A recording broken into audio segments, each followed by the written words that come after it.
Hey everybody, welcome back to the podcast. Today we're sitting down with a brand new guest and friend of the show, Lisa Zega. Lisa hosts a podcast of her own that's called Grief Heals. She's a life coach, all around amazing person. So Lisa, welcome to the podcast. Long overdue, but I'm glad Thank that you're here. you. It feels it just feels good to be sitting down with you for a conversation. Like that's, I feel like we've chatted a lot online, and one time I think face to yes, face, well, Zoom anyway, but yes, this will be yeah, fun. I'm looking yeah. forward to it. Yeah. So I don't really have much of an agenda today. Like I said before we hit record, no list of questions that I want to make my way through. I just really want to maybe just dig into your story a little bit and the events that kind of brought you to where you are today, helping people with grief. That's kind of the topic of your podcast and processing various types of loss because grief is something that, many of us obviously steer clear of because grief requires us to, I don't know, take a step back, slow down, pump the brakes. When we live in this fast-paced, Western capitalist world, pumping the brakes is often seen as a sign of weakness, but you have not shied away from the topic of grief. You've kind of jumped right in. You have a lot of great things that you share and that you've been able to help people through and even help me through with the loss of my father and things like that. So, wondering if you could just take us into the story of Lisa, what brought you to the place where you are in your journey, and we'll see where we end up. I will see where I start because I'm There not, you go. like that place is Where do you different every begin? time. I will say yesterday I talked to a dear friend of mine. He actually produces the podcast. And there's a vibe, at least in your present look, Glenn, and his it's like, oh, you're reminding me a little bit of Eric. So we were talking yesterday, and Eric is like a philosopher. He's always, I met him at Bible college, when I was 18, turning 19, just, and when I was a new follower of Jesus. And we've, at one point we were doing life like as friends, and then at another point we were living, parallel, separate, not in contact. And then we were in contact, say 20 years later. Hmm.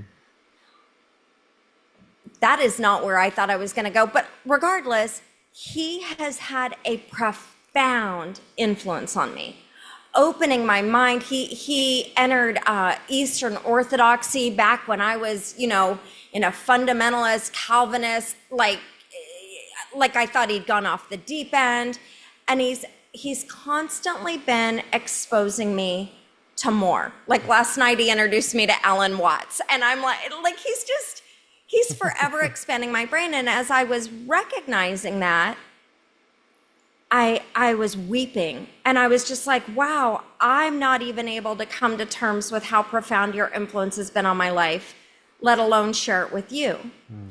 And then Eric has a super dry wit, and he made a joke, but the way that joke went down was it put my mind in another direction to recognize, oh, wait a minute, that can be said of the edges I didn't prefer in my life as well. Hmm. The people that have split me open in some way, felt like they've torn me apart. Hmm. And then as I was in that reflection, I was like, even though here I was gushing to my friend, though my inclination might not be to gush about these other, what I might call wounds, it's just as true. So just since yesterday, I've been sitting in that, and I mentioned that he introduced me to Alan Watts. Funny enough, I listened to a talk where he shared about peaks and valleys, and he compared that to a saw's edge. Hmm. And that without, in a saw, like we can picture those triangle teeth going up and down, we actually don't have peaks without the valleys. And he was talking about the transient nature of life and this sort of thing. I don't know that I've answered your question, but there's one thing that I feel like it's important to share that you actually touched on just now, and that is all of us experience loss, and not all of us grieve. To grieve is to go into that valley with love. Mm. And I think that what not grieving is costing us is love. Love for ourselves, love for each other, love for what's different, love for what's not preferred, love for what's uncomfortable.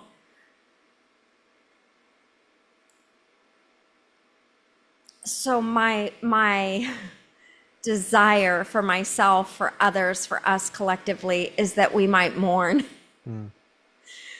and see God. Mm. Yeah.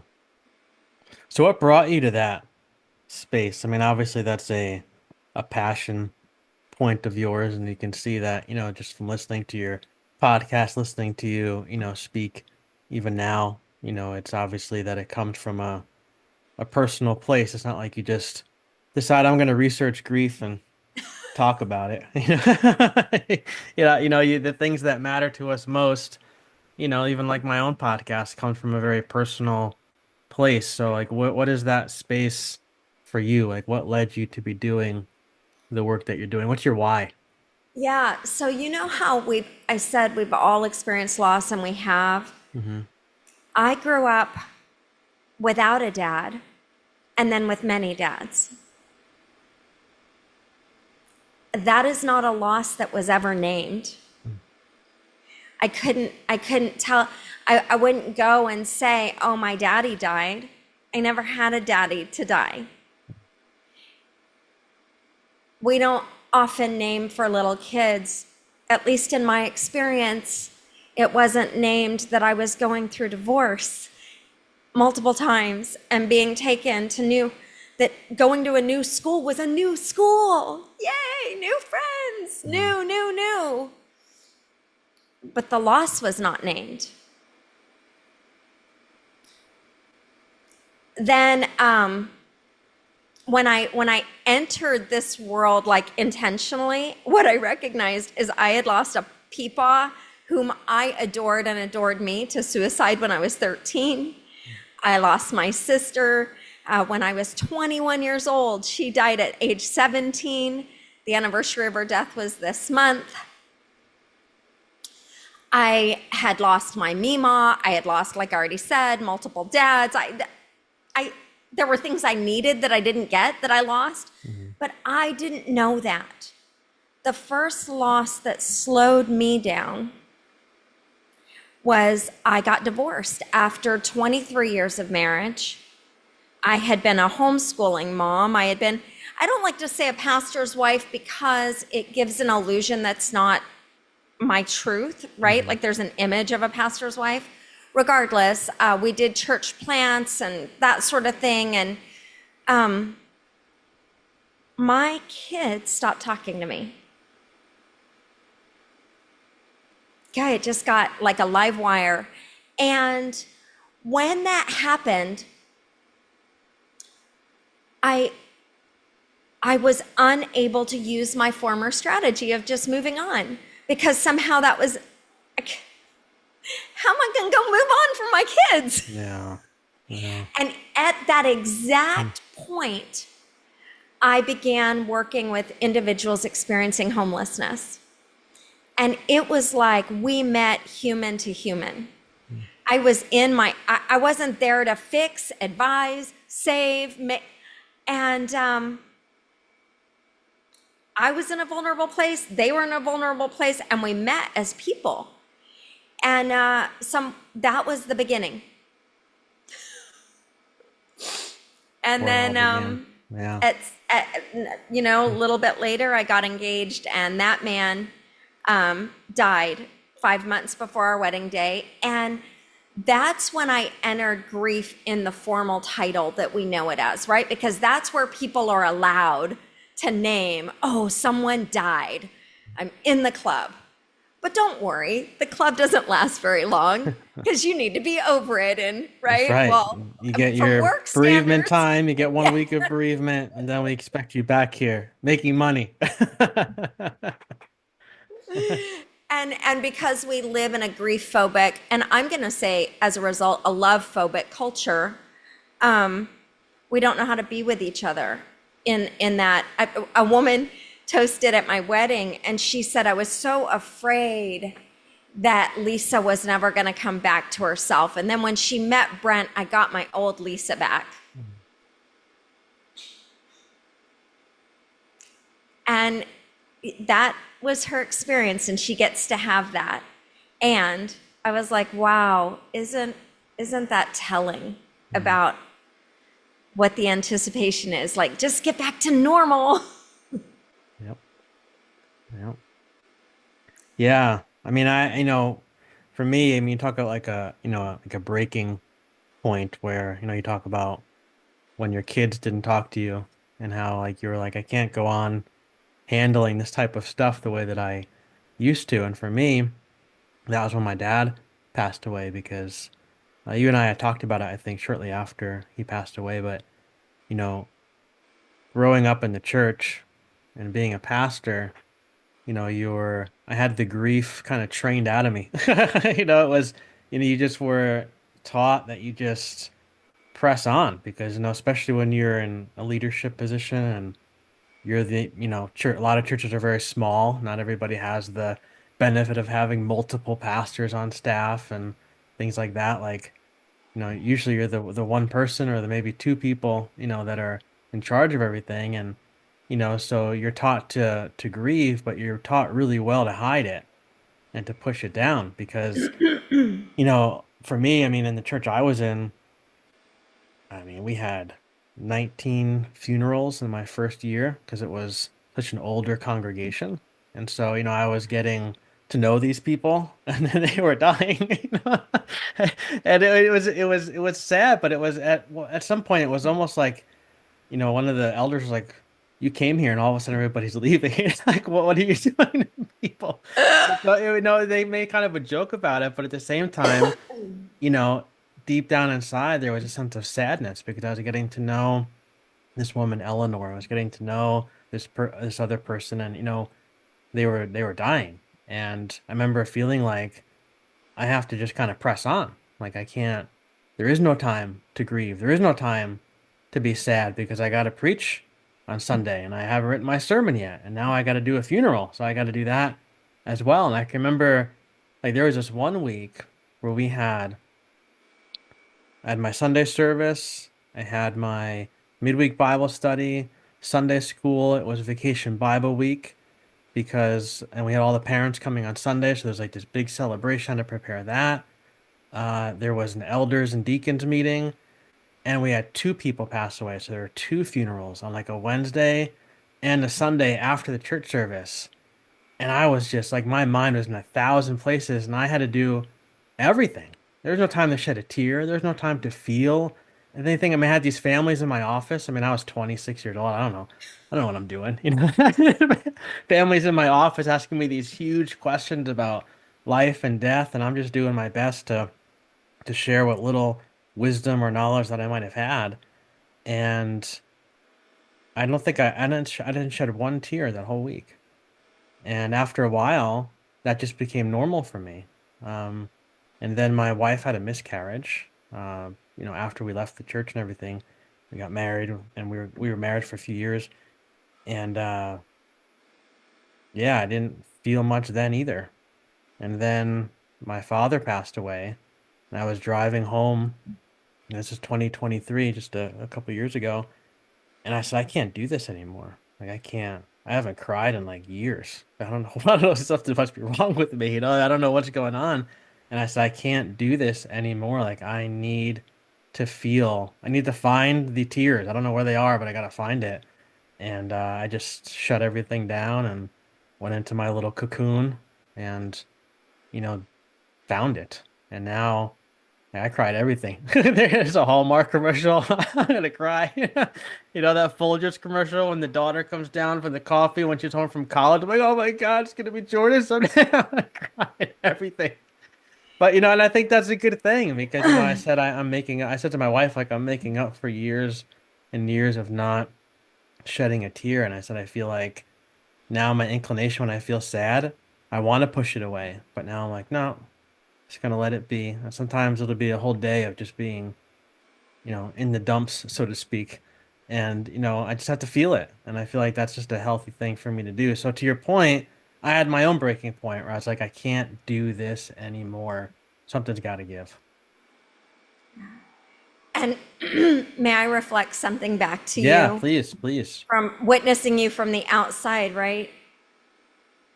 You've made an impact in my life prior to your father's passing. Mm, And it's almost like as a witness, the light got brighter. mm, You went, it's like, if it's more real, it's like I can smell, I can touch, I can taste. You're surrounded by gorgeous, bright colors. mm, I'm actually feeling the loss because normally right to my right would be your artwork. And because I'm moving, it's off the wall and I mm. can palpably feel it. And I'm looking into this studio of childhood wonder.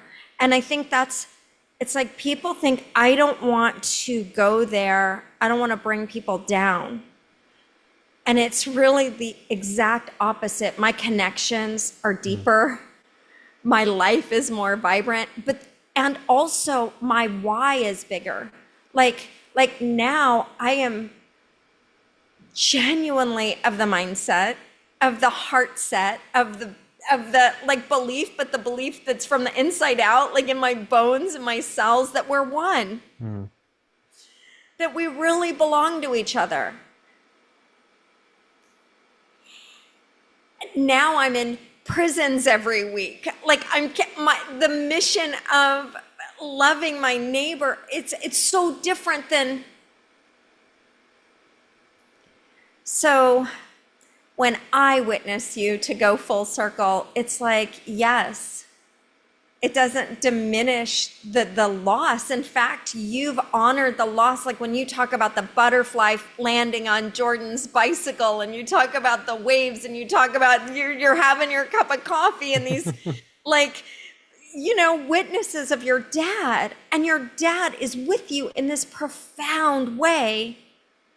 I can remember walking on the beach, holding a cup of coffee, listening to your podcast. I think you had a hypnotist on, Mhm. and you're telling the story of the butterfly. And I was experiencing it with you. Mm. Yeah. Mm. Mm. Yeah. I mean, I think that's one of the things that really awakened me as I got deeper into the loss of my dad. Like it didn't hit me right away, but it was in the months, and especially in this last year of just that connectedness that we all share. And, I talk to my daughter a lot about how things that we see are not as they seem. Like there's a very thin veil that, we can't see with our human eyes, but it's there, I believe. And I said and behind that veil is the reality that we're all connected, and I said, I feel like, grandpa passed away, but we're never going to be disconnected from him. It feels like a separation, but that's just like what our eyes see. Our eyes see, his passing. Our eyes see his the urn with his ashes, and our eyes see these different things, but the reality is that we're still always connected, and I feel like just the other day, I mean, it was just a few weeks ago, something happened. I was like, "Oh, I can't believe this is happening." I was like so frustrated. And I was in my car and I pulled in a driveway, and the car I have now is actually his truck that he had left me because my car broke down after a bazillion years, and he had been saving that for me, and so now I'm driving it. I pulled in the driveway and I'm like, "Oh, Dad, I wish you were here." And literally, as soon as I said that, his favorite song came on the radio, and it's the most random song in the world. It's a song by Boston, called "More Than a Feeling," and it's like in his 70s song. It's not on the I radio a know it. lot, yeah, but it just came on the radio, and I was like, all right, that's Dad, reminding me that he's here, and I feel like I get those things a lot, and I feel like I get them a lot because I'm very open to it. And I feel like I've told him, I've told God, I've told the universe, on multiple occasions. I don't understand how all this stuff works, but I believe in somehow, in some way, that we're all connected. You're still here, yet you're not here. I said, whatever that means, I believe it. And I feel like I'm ready to find you and see you wherever it is that you're going to show up. And it happens a lot. So, There's two, thank you. Ah, there's two stories that are sort of converging in my brain. One is we're moving into a new house, mhm. and my husband and I've never bought a house together, and actually, I've never bought a house, and An experience, isn't it? it's such an experience, and and it's sort of a miracle. Even the way that it's coming together, it's kind of amazing me, but. I laid my head on the bricks of the house, and I was like holding her at the corner, and I put my cheek, and I was just like, if you're calling me to care for you, I will come. Hmm. And I could feel the spirit of this house. Like I can't even believe these words are like there's a former version of Who me would that have would be thought? looking, going, The Calvinist is cringing in you right now. He's like, good God, what happened to you? and then I'm outside, and my husband and I are very different. And he says whatever, and he says, and he's like, "Are you seriously out there talking to the trees?" And I'm like holding the tree, and I'm all, "Be patient with him. He doesn't understand." Doesn't get it. And that other story, my sister died when I was 21 years old. I became a follower of Jesus at 18.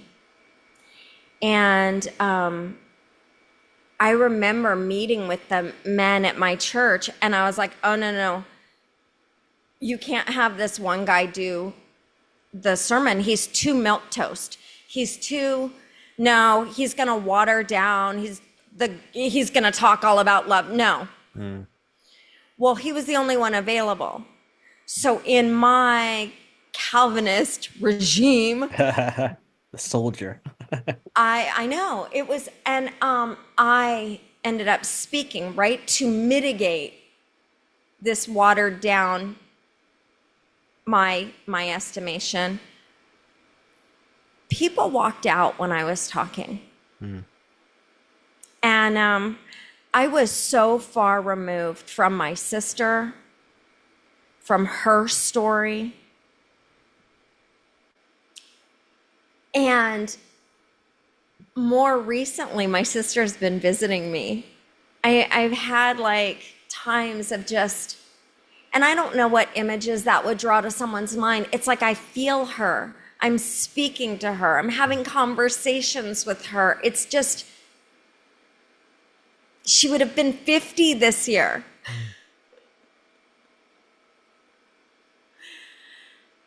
I feel such a deeper intimacy. And, and that I didn't enter my own loss with the love that honors loss. Mm. For nearly 30 years post her passing. And it's odd to me that those stories came at the same time, because it's almost like there's this like a pull between them, an energy between them. Mm. And I think I needed both. Mm. It'd be easy to say, oh, I wish she didn't exist, that version of me. How dishonoring is that? Yep. Like, she was working with the knowledge he had, right? And she was being a friggin' good Christian Right. militant You're a rock star. If that was the the goal, you crushed it. and suffered for it, That's it. for the name. And Yeah. Yeah, I mean, And there's, also compassion, Glenn, on you and me and like the systems that we are currently existing in. I I'm I don't okay, I'm new in a certain part of my journey, right? So tribalism and war and that sort of thing in indigenous cultures, I haven't entered that space yet. I've been recognizing, oh, the way that we do school, the way that we do hospital, the way that we do work, the way that we've gotten further and further and further from away from the biology of human in how we do living. And further and further away from our hearts. So, I mean, you and I were handling loss in the way that we came by naturally. We absorbed it, we followed it, and it worked until it didn't. yeah, yeah, yeah. I mean, it's important to have grace on ourselves, and that can be the hardest thing to do sometimes. But I think that, our stories are important. I can remember saying to my mom on occasion, like, I wish I didn't have all those experiences as a kid in a private Christian school, crying myself to sleep, scared to tell anybody about the rapture and being afraid that my family was going to be left behind and I was going to go to heaven and be forced to be happy without them and all these horrible things. And I was just a kid, and I was afraid to tell my mom. My mom was like, "Why didn't you tell me that?" Like, because they were telling me that, like, you had to really believe. And I was afraid if you saw me that I was scared, you would say you believe, but didn't really believe. Then I would be like I'd be a bad witness, a bad evangelist, like all these horrible things going through my head. And I said to my mom, like, I wish sometimes I didn't have that.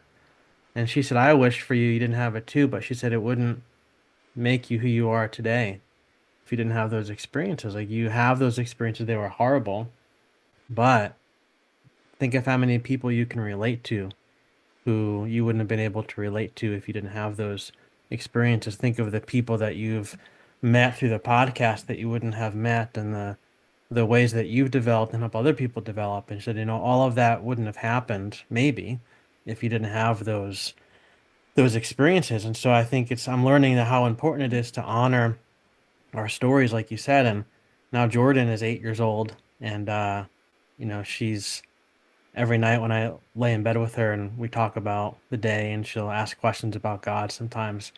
And she said to me a while ago, she said, "No, so and so in school told me about hell." I was like, "Oh yeah," and she's like, "Yeah." And so I said, "What do you think about that?" And she said, "I think it's ridiculous." And I said, "Oh yeah." And she said, "Yeah." Well, she said, "Do you believe in hell?" I'm like, "No." I said, "No." I said, "I used to." She goes, "No, you used to believe in hell." She's like straight up in her bed, and I was like, "Yeah." I said, "I was actually a pastor," and I said I would stand in the up in front of the church every Sunday and tell people that they had to believe it too. And her eyes got like really big, and she said, "Well, does the Bible say that hell is real?" I said, "Well, I said there's some things in there that are maybe references to hell, maybe, maybe not." I said, I said, "Well, it's another conversation for another day." I said, "But even if it does say it," I said, you know, does it really matter?" And she goes, "Well, I don't think it exists." And I said, "Why don't you think that?"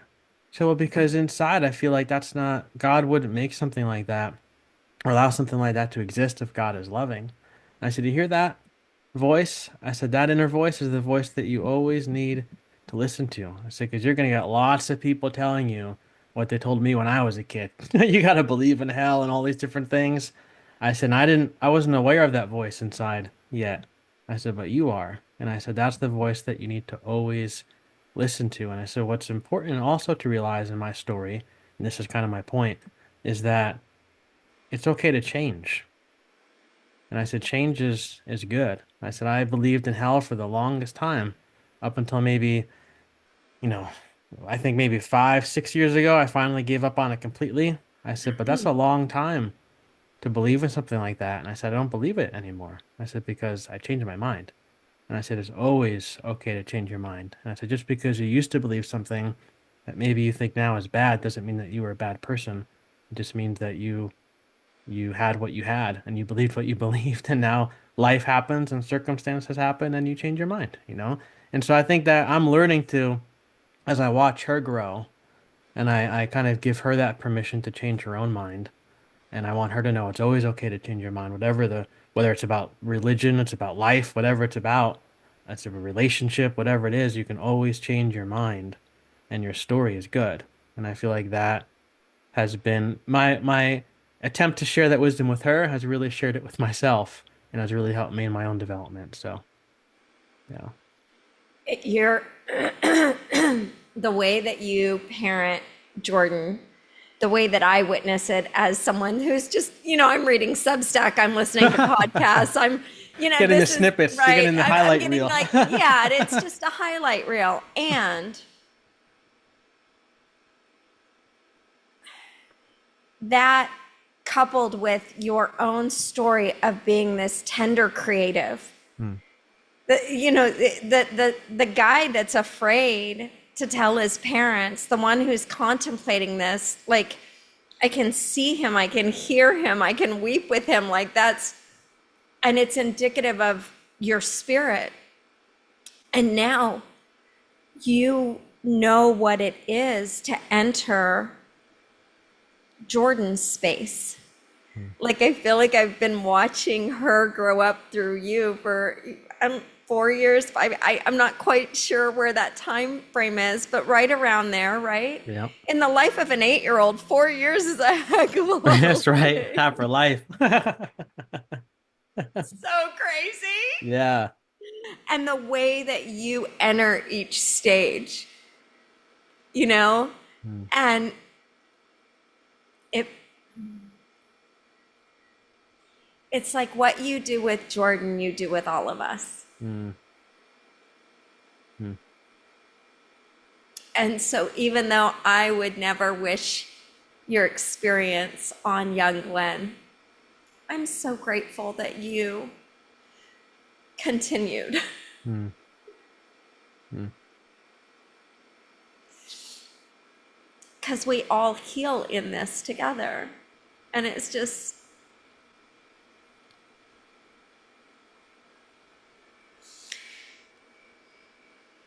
there's a book. I don't know if you've ever read it with Jordan or seen the movie, but it's Bridge to Terabithia. Honestly, Yes, I haven't in a long time, but yes, I know of it. Yep.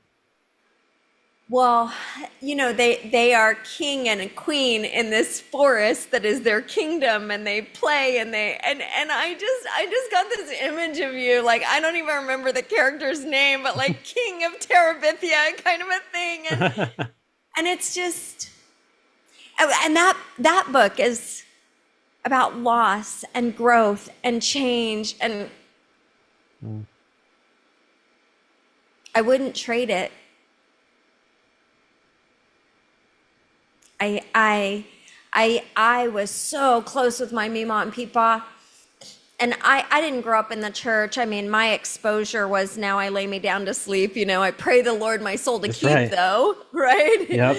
And but then I was so distant from my own heart, and but I had been trained to be distant from my heart in normal culture, and then I entered the church, and they gave me language for it And Bible verses. and Bible verses to back it up. Yep. So I didn't need to care that my Mima and Peepaw were in hell, because God is just and God is love and they deserved it, and I was chosen, and it was all so cerebral. And oh my gosh, I raised my I have 3 beautiful, amazing, creative, smart, so much smarter than me boys.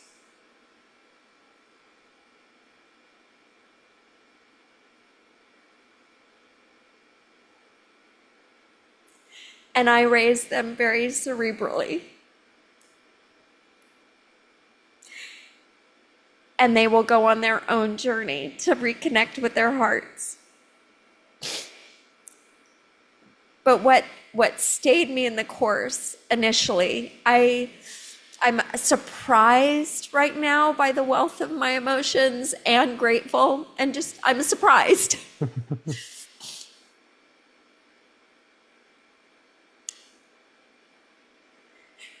Their journey will be one back to their hearts.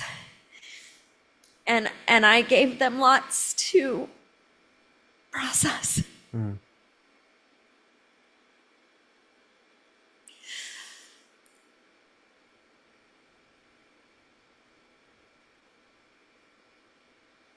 And that's part of their story.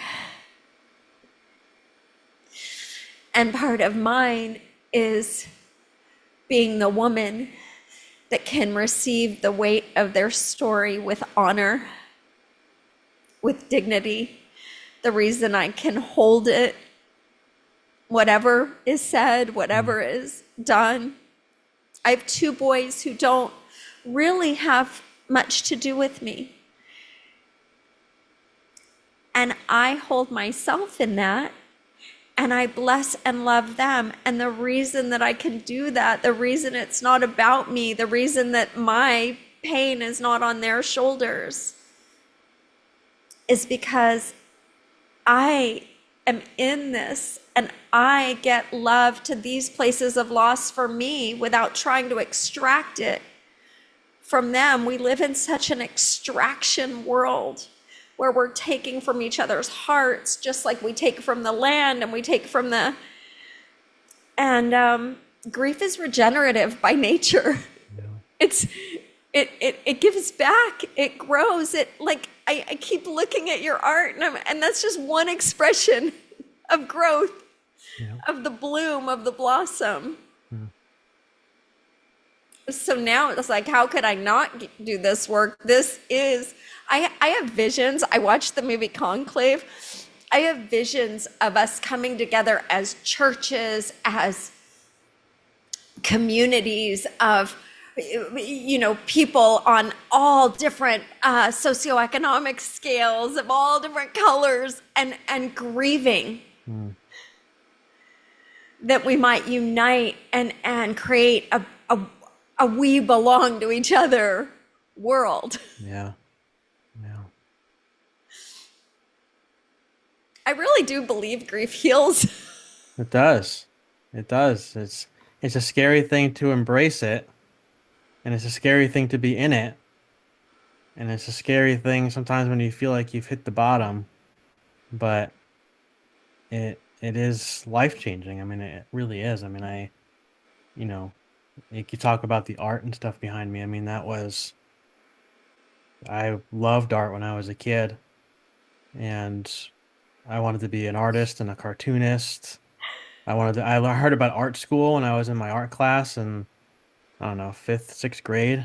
It's like, man, they have art school? That's wild. Like, I want to go to art school. We did a pop art segment in class, and there was bright colors, and I was just hooked.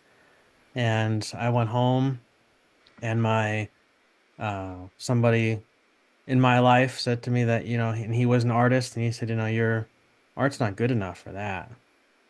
And I was like, oh, and it was that capitalism thing that came into the picture, that wasn't what it was called. I mean, he didn't call it that, but it's what it was, you gotta think of something that you can make money with, and you gotta, you're gonna have bills to pay and support yourself, and, you gotta be realistic about your goals. And I remember I wanted to be a baseball player, and I practiced and practiced and practiced, and I wasn't that bad. I don't know, I was great, but I wasn't that bad. And I was like, I want to do this. And, the same person said, well, how many people play in the Yankees? And I was like, oh, 30, whatever.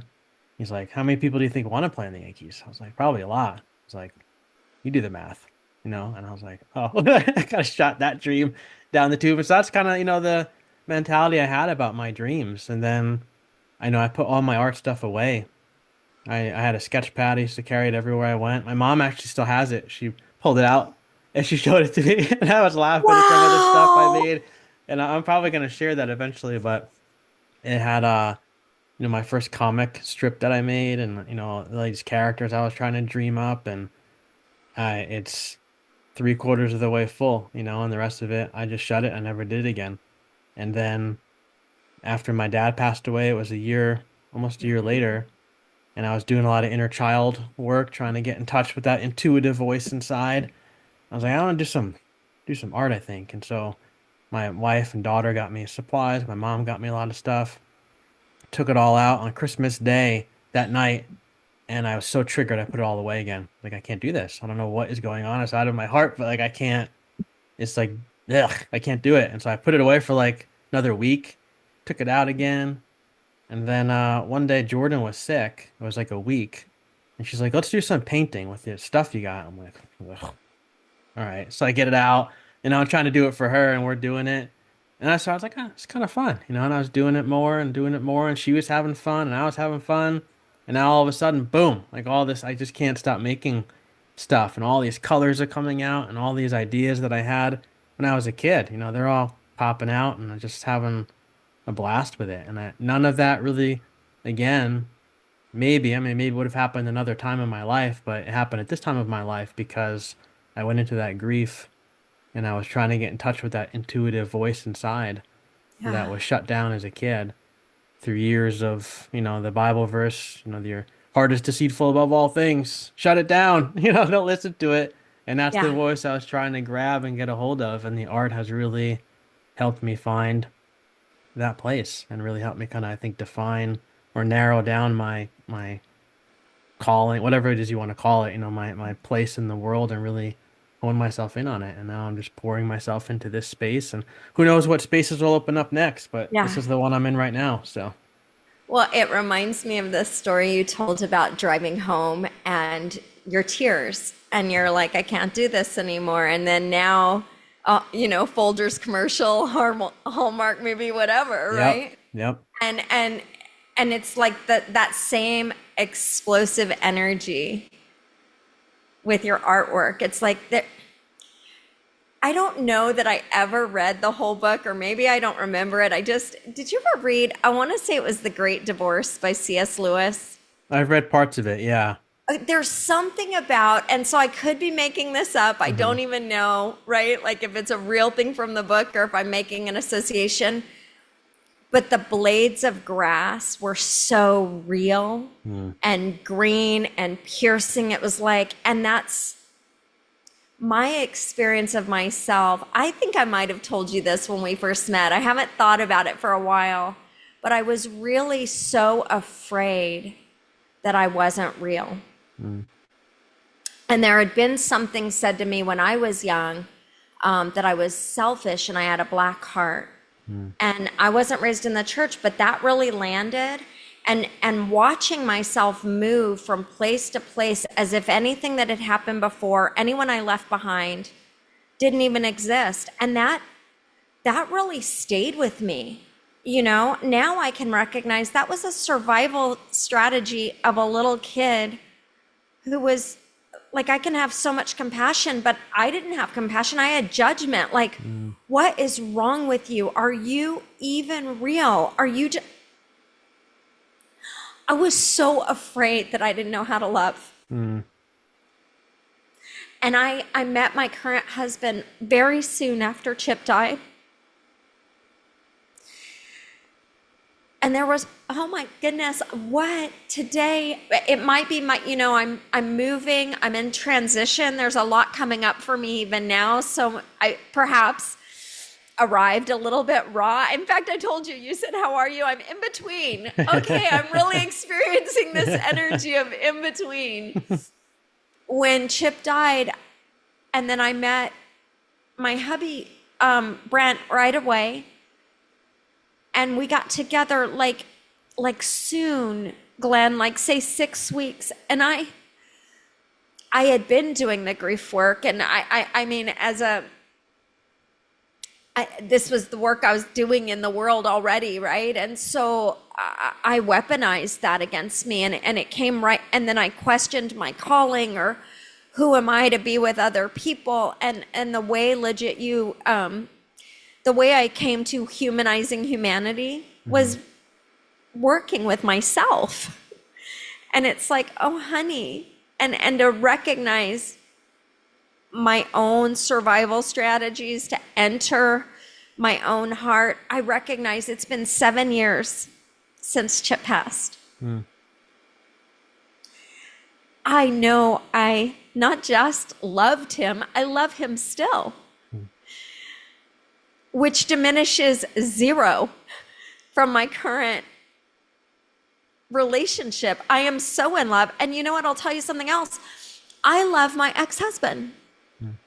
This heart is so expansive and full and connected. I didn't even know she could multiply like this. And right now, I'm in the midst of things that are just like a lifting weights. They are breaking the muscle down to the point of collapse and exhaustion. And you know Mm. what that means? My heart is growing. That's right. That's right.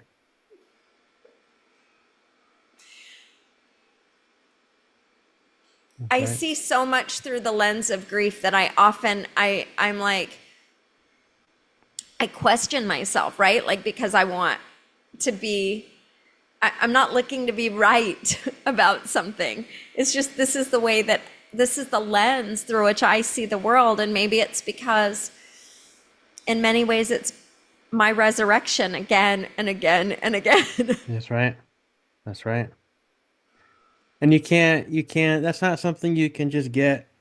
You can read about it in a book, but it doesn't click, I think, without the life experiences to accompany it. And I feel like that's kind of the space, that I'm in. Like I look at the world that we're in and how divided it is, and my wife and I went for a walk yesterday. We got Starbucks and we were walking around a local park and talking about just the world and everything. And, we said, I think she said, or I said, I don't remember who said it, but, just this idea that, the system that we have in place, it doesn't work unless we're divided. Like it's that there might be multiple parties, but there's two parties, in politics, and it's that side or that side, and you pick your side, and you hate the other side, or you don't like the other side, or you have problems with the other side, and they're the bad ones, they're the problems, they're the enemy. We have to be saved from them. Like the whole system falls apart if we all see through that and realize that we're all connected and we're all actually one, but I feel like I'm in this space now and I've talked about it on Substack in the podcast where, I came to this realization last spring when election time was heating up, and I was getting mad at certain candidates and certain things and I was feeling a lot of anger and, those jerks and morons and all these different things. And I was like, man, it's like the same energy that I had when I was on the right. Like, when I was a evangelical fundamentalist and I left that world because I didn't like that energy. It didn't sit with me anymore. And I wanted more inclusion and diversity. And it was, let's go over to the left. I said, but now it's like the same thing. I'm just directing it at a different group of people. And I was like, there's just got to be another way to be, and thinking about my dad passing and just that being connected with him, even though he's on the other side of the veil. And I was like, I- we must all be connected in some way, And then I just had this vision one morning. I was sitting right here.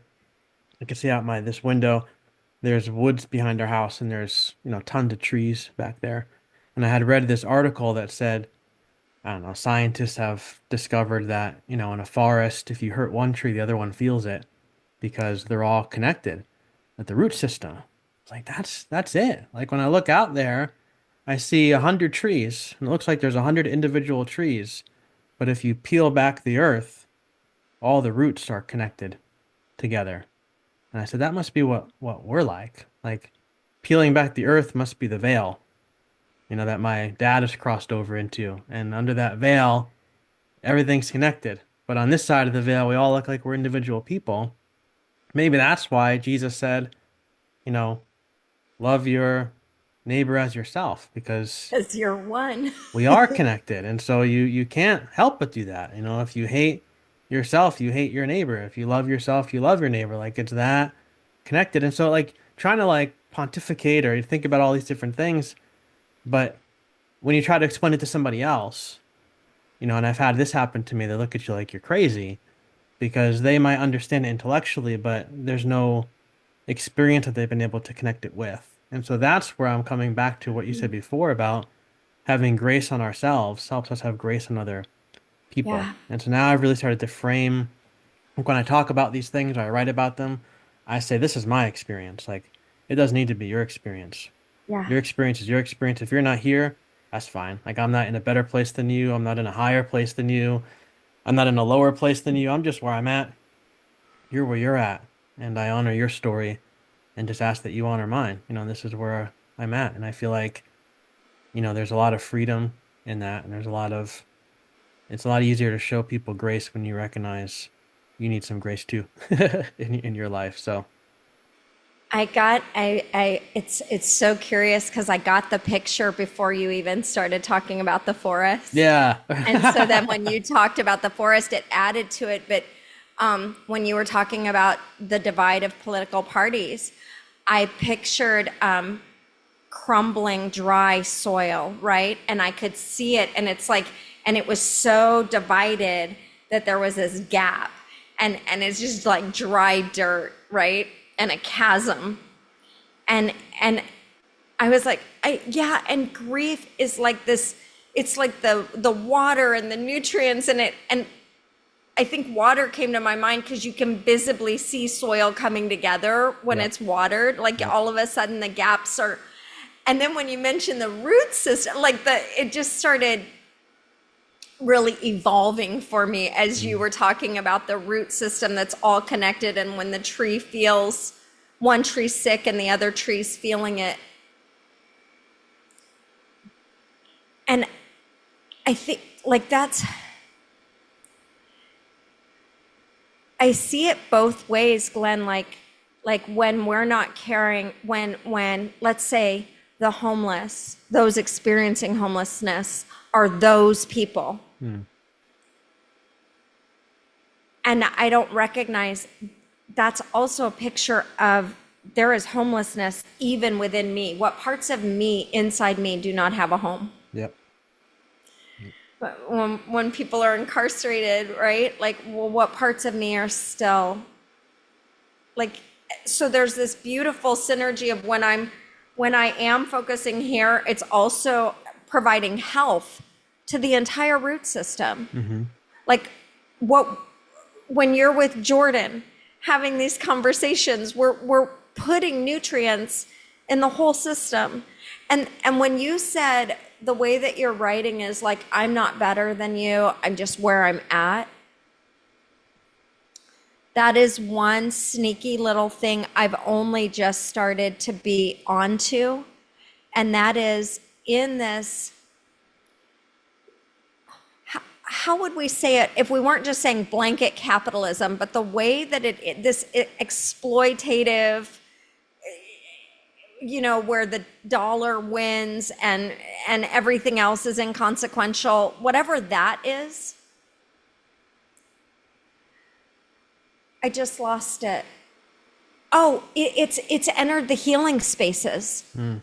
So it can even become, what level am I on in That's my right. journey? Yep. And I have fallen sucker to that and looked at other people as if I'm so, and the whole thing, I'm so grateful that it continues to be unmasked in the grappling around.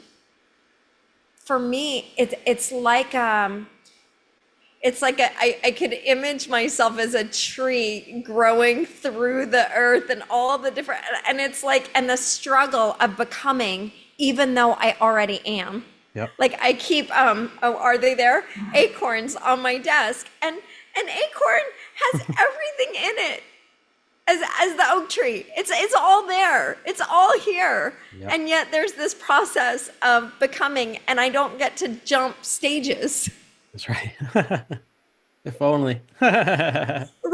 But and I think that's also an illusion of the world we live in, that this idea that we're supposed to already be.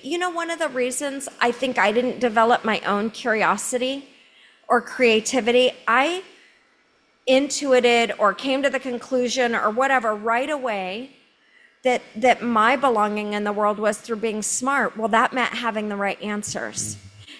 Mhm. If you've got to have the right answers, there's no space for curiosity there. Yep. So I was the ooh ooh ooh kid and the argue you to the bone kid. I didn't recognize. I was shamed when I didn't have the right answer. I was made fun of for having my own little ideas. I learned early on to, if I didn't know the answer, to be quiet and allow the illusion that I knew it. Yep. And then if I really thought I knew, I would take you down. Mm. I was surviving. I was finding it was a counterfeit for love and belonging. Do you know chemically in the body that being right is the closest counterfeit to feeling love and belonging? Mm. As far as what it, I mean, that right there, so much compassion. Because what does it tell me? We all just want to be loved. That's right. We all just want a place to belong. That's And right. we already, and oh, someone said this to me yesterday that temptation is is is the illusion that you don't have something and need something that's already here. Mm. Yeah. Oh, and Eric said this to me yesterday. He was just thinking and he said, I have begun to believe that when Adam ate of the apple, it wasn't a sin against God, it was a bit of connection to the one he loved. I know I didn't say it as cool as Eric said it, but Glenn, something dropped through my whole body. And I was like, and I gave an audible, like it was so different. Yep. Yep. I think Yeah. that's why, I mean, I had that similar revelation not that long ago. I was reading the story of the prodigal son, where the elder brother is all mad, that the younger brother's back and he spent all the money and he's got a party and it's not fair. And the father says, everything I've had has always been yours. And that like really struck me that like, we strive and, especially again in this capitalist world, we push, and we strive and I gotta get more. And even like with the creative stuff, it can be very easy to fall into that. I gotta get more downloads. I gotta get more listeners. I gotta get more Patreon supporters. I gotta get more, and the more I have and the more likes I have, the more I have this essence of who I am, and I have a place in this world and I've made my mark and the spirit just says, it's already yours. I've already made your mark because I made you. That's all that there is, and I feel like so many times, like, it's easy to point at the elder brother because, what a loser that guy is, like imagine being that guy. But I've been that guy so many times in my life, and I've even recognized it again with this. And then going back to grief, I feel like my grief journeys really even changed my approach to the things I do. Like people can't fathom, why sometimes like I turn down so many different opportunities, like come on my podcast and talk and, come here and speak and, be part of this writing project. I'm like, nah, like I think it's great that you're doing that. And I love it. I mean, it's fantastic. It just, I'm learning to say no in my life because in the past I would have said yes because I would have felt like it's going to make me into something. And now I'm just comfortable saying no because I'm pouring myself into this space, and I'm pouring myself into the time I have with my daughter, and I'm pouring myself into all these different things that, you know, are mine, that the universe has given me. And I'm enjoying that, and for me, I've let go of all the other stuff that I needed to make myself into something and be this on this platform and all these different things. In the past, I would have jumped at all these different opportunities.